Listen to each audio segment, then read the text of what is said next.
ಭಕ್ತಿ, ವ್ರತ ಮತ್ತು ಆಚರಣೆಗಳ ಮೂಲಕ ಆಷಾಢ ಮಾಸ ನಮ್ಮ ಸಂಪ್ರದಾಯದಲ್ಲಿ ಒಂದು ವಿಶೇಷವಾದ ಸ್ಥಾನವನ್ನು ಪಡೆದಿದೆ.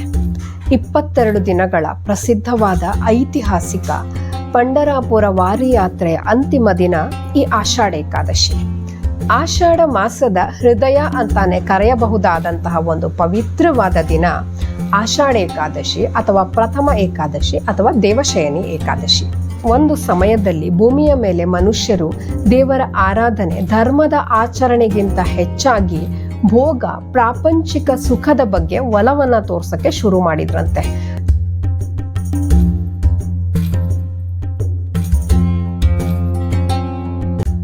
ಎಲ್ಲರಿಗೂ ನಮಸ್ಕಾರ.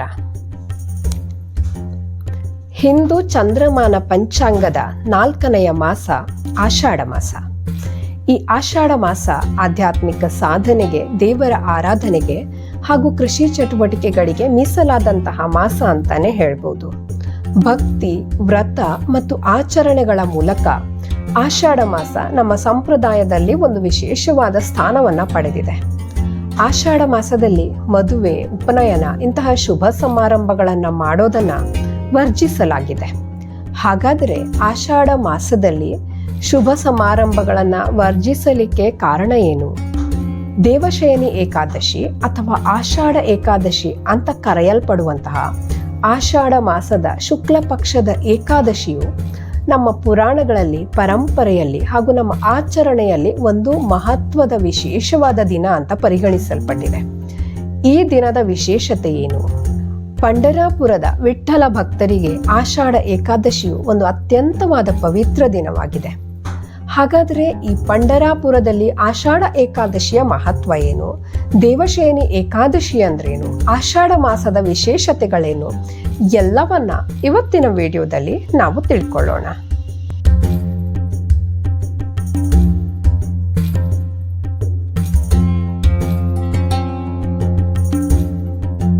ಬಹಳಷ್ಟು ಜನ ನಮ್ಮ ಚಾನೆಲನ್ನು ಸಬ್ಸ್ಕ್ರೈಬ್ ಮಾಡ್ತಿದ್ದೀರಾ. ನಿಮಗೆಲ್ಲ ಧನ್ಯವಾದಗಳು. ಯಾವುದೇ ಚಾನೆಲ್ನಲ್ಲಿ ಕಂಟೆಂಟ್ ಎಷ್ಟೇ ಚೆನ್ನಾಗಿದ್ರೂ ಕೂಡ ನೋಡುಗರು ಮತ್ತು ಸಬ್ಸ್ಕ್ರೈಬರ್ ಸ್ಫೂರ್ತಿ ಇಲ್ಲದೆ ಆ ಚಾನೆಲ್ ಬೆಳೆಯೋದಕ್ಕೆ ಸಾಧ್ಯ ಇಲ್ಲ. ನಿಮ್ಮೆಲ್ಲರ ಸ್ಫೂರ್ತಿಗೆ, ನಿಮ್ಮೆಲ್ಲರ ಪ್ರೋತ್ಸಾಹಕ್ಕೆ ತುಂಬು ಹೃದಯದ ಧನ್ಯವಾದಗಳನ್ನು ಅರ್ಪಿಸ್ತೇನೆ. ನಮ್ಮ ಚಾನೆಲ್ನಲ್ಲಿ ನಮ್ಮ ಪುರಾಣ, ಪರಂಪರೆಗಳು, ಪುಣ್ಯ ಕ್ಷೇತ್ರಗಳು, ಅವುಗಳ ಹಿಂದಿರುವ ಕಥೆಗಳ ಬಗ್ಗೆ ವಿಶಿಷ್ಟವಾದ ವಿಡಿಯೋಗಳು ಲಭ್ಯವಿದ್ದಾವೆ. ನೀವಿನ್ನೂ ಆ ವಿಡಿಯೋಗಳನ್ನು ನೋಡಿಲ್ಲ ಅಂತಾದರೆ ಚಾನೆಲನ್ನು ಸಬ್ಸ್ಕ್ರೈಬ್ ಮಾಡಿ, ವಿಡಿಯೋಗಳನ್ನು ನೋಡಿ. ನಿಮ್ಮ ಸಬ್ಸ್ಕ್ರಿಪ್ಷನ್, ನಿಮ್ಮ ಲೈಕ್ಗಳು ನನಗೆ ಸ್ಫೂರ್ತಿ. ಇವತ್ತಿನ ವಿಡಿಯೋವನ್ನು ಸ್ಟಾರ್ಟ್ ಮಾಡೋಣ. ಆಷಾಢ ಮಾಸ, ದೇವಶಯನಿ ಏಕಾದಶಿ ಹಾಗೂ ಪಂಢರಾಪುರದಲ್ಲಿ ದೇವಶಯನಿ ಏಕಾದಶಿಯ ವಿಶೇಷತೆಗಳ ಬಗ್ಗೆ ಇವತ್ತು ತಿಳ್ಕೊಳ್ಳೋಣ.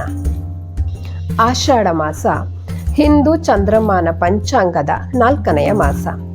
ನಮ್ಮ ಇಂಗ್ಲಿಷ್ ಕ್ಯಾಲೆಂಡರ್ ಪ್ರಕಾರ ಜೂನ್ ಅಥವಾ ಜುಲೈ ತಿಂಗಳಲ್ಲಿ ಈ ಆಷಾಢ ಮಾಸ ಬರುತ್ತೆ. ಈ ಸಮಯದಲ್ಲಿ ಮಳೆಗಾಲ ಪ್ರಾರಂಭ ಆಗಿರುತ್ತೆ.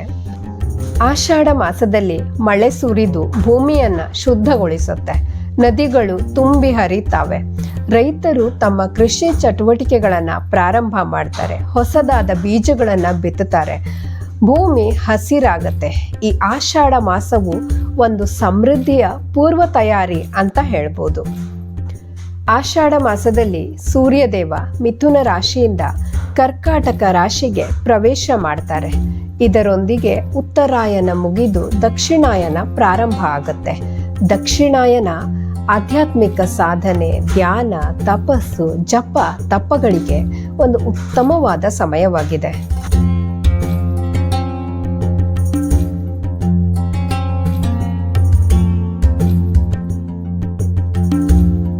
ಆಷಾಢ ಮಾಸದ ಹೃದಯ ಅಂತಾನೆ ಕರೆಯಬಹುದಾದಂತಹ ಒಂದು ಪವಿತ್ರವಾದ ದಿನ ಆಷಾಢ ಏಕಾದಶಿ ಅಥವಾ ಪ್ರಥಮ ಏಕಾದಶಿ ಅಥವಾ ದೇವಶಯನಿ ಏಕಾದಶಿ. ಇದು ಆಷಾಢ ಮಾಸದ ಶುಕ್ಲ ಪಕ್ಷದ ಏಕಾದಶಿ. ಪುರಾಣಗಳ ಪ್ರಕಾರ ಆಷಾಢ ಮಾಸದ ಶುಕ್ಲ ಪಕ್ಷದ ಏಕಾದಶಿಯ ದಿನ ಜಗತ್ಪಾಲಕನಾದ ಮಹಾವಿಷ್ಣು ಯೋಗ ನಿದ್ರೆಗೆ ಜಾರ್ತಾರೆ. ಅಲ್ಲಿಂದ ಮುಂದಿನ 4 ತಿಂಗಳುಗಳವರೆಗೆ ಮಹಾವಿಷ್ಣು ಯೋಗ ನಿದ್ರೆಯಲ್ಲಿ ಇರ್ತಾರೆ.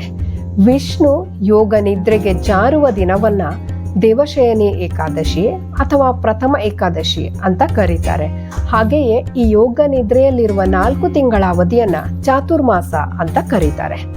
ವಿಷ್ಣು ಯೋಗ ನಿದ್ರೆಯಲ್ಲಿರುವ ಸಮಯದಲ್ಲಿ ಶುಭ ಸಮಾರಂಭಗಳನ್ನ ಮಾಡಬಾರದು ಅನ್ನೋ ನಂಬಿಕೆಯಿಂದ ಈ ಚಾತುರ್ಮಾಸದ ಅವಧಿಯಲ್ಲಿ ಯಾವುದೇ ಮದುವೆ, ಉಪನಯನ ಇಂತಹ ಶುಭ ಸಮಾರಂಭಗಳನ್ನು ಮಾಡೋದನ್ನ ವರ್ಜಿಸಲಾಗಿದೆ. ಮತ್ತೆ ಈ ಸಮಯವು ದೇವರ ಆರಾಧನೆ, ಜಪ, ತಪ, ಧ್ಯಾನ, ತಪಸ್ಸು ಇಂತಹವುಗಳಿಗೆ ಒಂದು ವಿಶಿಷ್ಟವಾದ ಅವಧಿಯಾಗಿದೆ. ಪುರಾಣಗಳ ಪ್ರಕಾರ ಒಂದಾನೊಂದು ಕಾಲದಲ್ಲಿ, ಒಂದು ಸಮಯದಲ್ಲಿ ಭೂಮಿಯ ಮೇಲೆ ಮನುಷ್ಯರು ದೇವರ ಆರಾಧನೆ, ಧರ್ಮದ ಆಚರಣೆಗಿಂತ ಹೆಚ್ಚಾಗಿ ಭೋಗ, ಪ್ರಾಪಂಚಿಕ ಸುಖದ ಬಗ್ಗೆ ಒಲವನ್ನ ತೋರ್ಸಕ್ಕೆ ಶುರು ಮಾಡಿದ್ರಂತೆ. ಜನರಿಗೆ ದೇವರ ಆರಾಧನೆಗಿಂತ ಹೆಚ್ಚು ಪ್ರಾಪಂಚಿಕ ಸುಖವೇ ಮುಖ್ಯವಾಗ್ಲಿಕ್ಕೆ ಪ್ರಾರಂಭ ಆಯ್ತಂತೆ. ಇದನ್ನ ನೋಡಿ ದೇವತೆಗಳಿಗೆ ಚಿಂತೆ ಆಯ್ತಂತೆ. ಇದು ಇದೇ ರೀತಿಯಾಗಿ ಮುಂದುವರೆದ್ರೆ ಭೂಮಿಯ ಮೇಲೆ ಧರ್ಮದ ನಾಶ ಆಗತ್ತೆ ಅಂತೇಳಿ ದೇವತೆಗಳು ಯೋಚನೆ ಮಾಡಿ ಮಹಾವಿಷ್ಣುವಿನ ಹತ್ರ ಹೋಗಿ ಕೇಳಿದ್ರಂತೆ, ದೇವರೇ, ಈ ಭೂಮಿಯ ಮೇಲಿನ ಮನುಷ್ಯರು ಧರ್ಮದ ಆಚರಣೆಯನ್ನ, ಆರಾಧನೆಯನ್ನ ಬಿಟ್ಟು ಸುಖ ಭೋಗಗಳ ಹಿಂದೆ ಹೋಗ್ತಾ ಇದ್ದಾರೆ. ಇದು ಇದೇ ರೀತಿಯಾಗಿ ಮುಂದುವರೆದ್ರೆ ಮುಂದೊಂದು ದಿನ ಭೂಮಿಯ ಮೇಲೆ ಧರ್ಮದ ಸರ್ವನಾಶ ಆಗತ್ತೆ ಅಂತ ವಿಷ್ಣುವಿನಲ್ಲಿ ಹೇಳಿದ್ರಂತೆ. ಆಗ ಮಹಾವಿಷ್ಣು, ನಾನು ಆಷಾಢ ಮಾಸದ ಶುಕ್ಲ ಪಕ್ಷದ ಏಕಾದಶಿಯಂದು ಯೋಗ ನಿದ್ರೆಗೆ ಹೋಗ್ತೇನೆ. ಅಲ್ಲಿಂದ ಮುಂದೆ 4 ತಿಂಗಳುಗಳವರೆಗೆ ನಾನು ಯೋಗ ನಿದ್ರೆಯಲ್ಲಿರ್ತೇನೆ.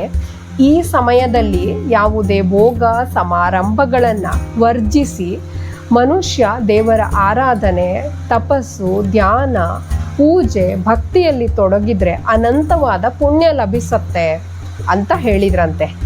ಈ ರೀತಿಯಾಗಿ ಈ 4 ತಿಂಗಳ ಅವಧಿಯಲ್ಲಿ ಮನುಷ್ಯ ಭೋಗ ಸಮಾರಂಭಗಳನ್ನು ತ್ಯಜಿಸಿ ದೇವರ ಆರಾಧನೆಯಲ್ಲಿ, ಆಂತರಿಕ ಸಾಧನೆಯಲ್ಲಿ ತೊಡಗಿಕೊಳ್ಳುವಂತೆ ಮಹಾವಿಷ್ಣು ಪರಿಸ್ಥಿತಿಯನ್ನ ನಿರ್ಮಾಣ ಮಾಡಿದ್ರಂತೆ.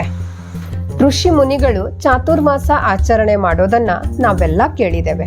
ಮಹಾವಿಷ್ಣು ಯೋಗ ನಿದ್ರೆಯಲ್ಲಿರುವ ಈ 4 ತಿಂಗಳ ಅವಧಿಯಲ್ಲಿ ಋಷಿ ಮುನಿಗಳು, ಯೋಗಿಗಳು, ತಪಸ್ವಿಗಳು ಒಂದೇ ಸ್ಥಳದಲ್ಲಿ ಸ್ಥಿರವಾಗಿ ಇದ್ದು ತಮ್ಮನ್ನು ತಾವು ದೇವರ ಆರಾಧನೆಯಲ್ಲಿ, ಆಧ್ಯಾತ್ಮಿಕ ಸಾಧನೆಯಲ್ಲಿ, ತಪಸ್ಸು, ಧ್ಯಾನ ಮುಂತಾದ ಆಚರಣೆಗಳಲ್ಲಿ ತೊಡಗಿಸಿಕೊಳ್ತಾರೆ. ಆಷಾಢ ಏಕಾದಶಿಯ ದಿನ ಶುದ್ಧ ದೇಹ ಮತ್ತು ಶುದ್ಧ ಮನಸ್ಸಿನಿಂದ ಉಪವಾಸ ವ್ರತ ಅಥವಾ ಸಾತ್ವಿಕ ಆಹಾರ ಸೇವನೆ, ವಿಷ್ಣು ಪೂಜೆ, ವಿಷ್ಣು ಸಹಸ್ರನಾಮ ಪಠಣ, ವಿಷ್ಣುವಿನ ನಾಮಸ್ಮರಣೆ, ಭಗವದ್ಗೀತಾ ಪಠಣ, ದಾನ, ಧರ್ಮ, ಸತ್ಸಂಗ, ಭಜನೆ ಇವೆಲ್ಲವೂ ಕೂಡ ಅತ್ಯಂತ ಶ್ರೇಷ್ಠ ಅಂತ ಪರಿಗಣಿಸಲ್ಪಟ್ಟಿದೆ.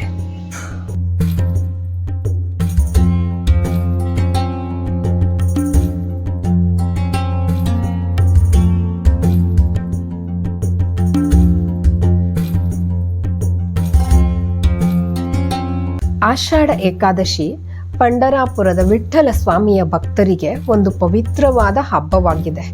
22 ದಿನಗಳ ಪ್ರಸಿದ್ಧವಾದ ಐತಿಹಾಸಿಕ ಪಂಡರಾಪುರ ವಾರಿ ಯಾತ್ರೆಯ ಅಂತಿಮ ದಿನ ಈ ಆಷಾಢ ಏಕಾದಶಿ.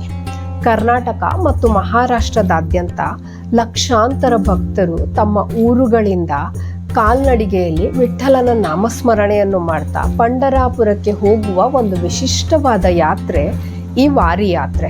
ಈ ವಾರಿ ಯಾತ್ರೆ 22 ದಿನಗಳ ಕಾಲ ನಡೆಯುತ್ತೆ. ಸಂತ ತುಕಾರಾಮ್, ಸಂತ ಜ್ಞಾನೇಶ್ವರರಂತಹ ಸಂತರ ಪಾದುಕೆಗಳನ್ನು ಹೊತ್ತ ಪಲ್ಲಕ್ಕಿಗಳು ಹಾಗೂ ಲಕ್ಷಾಂತರ ಭಕ್ತರು ಸುಮಾರು 250 ಕಿಲೋಮೀಟರ್ಗಳಿಗಿಂತಲೂ ಹೆಚ್ಚು ದೂರದಿಂದ ಪಂಡರಾಪುರಕ್ಕೆ ಈ ಕಾಲ್ನಡಿಗೆಯ ಯಾತ್ರೆಯನ್ನು ಕೈಗೊಳ್ತಾರೆ. ಕಾಲ್ನಡಿಗೆಯಲ್ಲಿ ವಿಠ್ಠಲ ನಾಮ ಸ್ಮರಣೆಯನ್ನು ಮಾಡ್ತಾ ಪಂಡರಾಪುರಕ್ಕೆ ಹೋಗಿ ಪವಿತ್ರ ಚಂದ್ರಭಾಗಾ ನದಿಯಲ್ಲಿ ಸ್ನಾನವನ್ನ ಮಾಡಿ ವಿಠ್ಠಲ ಹಾಗೂ ರುಕ್ಮಿಣಿ ದೇವರ ದರ್ಶನವನ್ನ ಭಕ್ತರು ಪಡೀತಾರೆ. ಮಹಾವಿಷ್ಣು ಯೋಗ ನಿದ್ರೆಗೆ ಜಾರುವ ಮೊದಲು ದೇವರ ವಿಶೇಷವಾದ ಕೃಪೆಗೆ ಪಾತ್ರರಾಗುವ ನಂಬಿಕೆಯಿಂದ ಭಕ್ತರು ಈ ಯಾತ್ರೆಯನ್ನ ಕೈಗೊಂಡು ದೇವರ ದರ್ಶನವನ್ನ ಪಡೀತಾರೆ.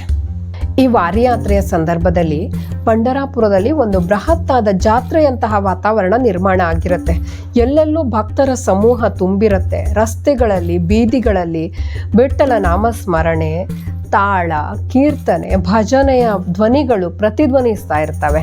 ತಾತ್ಕಾಲಿಕ ಶಿಬಿರಗಳಲ್ಲಿ, ಮಠಗಳಲ್ಲಿ ಆಧ್ಯಾತ್ಮಿಕ ಪ್ರವಚನಗಳು, ದೇವರ ಕೀರ್ತನೆ ಇಂತಹ ಆಧ್ಯಾತ್ಮಿಕ ಕಾರ್ಯಕ್ರಮಗಳನ್ನು ಆಯೋಜಿಸಲಾಗುತ್ತೆ. ಈ ವಾರಿಯ ಸಂದರ್ಭದಲ್ಲಿ 24 ಗಂಟೆ ದೇವರ ದರ್ಶನಕ್ಕೆ ಅವಕಾಶ ಮಾಡಿಕೊಡ್ತಾರಂತೆ.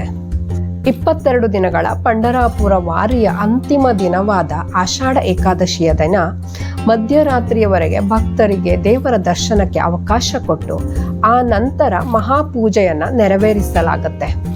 ಭಕ್ತರ ಸುಖ, ಶಾಂತಿ, ನೆಮ್ಮದಿ, ಸಮೃದ್ಧಿ ಮತ್ತು ಲೋಕ ಕಲ್ಯಾಣಕ್ಕಾಗಿ ಪ್ರಾರ್ಥನೆಯನ್ನ ಸಲ್ಲಿಸಿ ವಿಠ್ಠಲ ರುಕ್ಮಿಣಿ ದೇವರಿಗೆ ಮಹಾಪೂಜೆಯನ್ನ ನೆರವೇರಿಸಲಾಗುತ್ತೆ.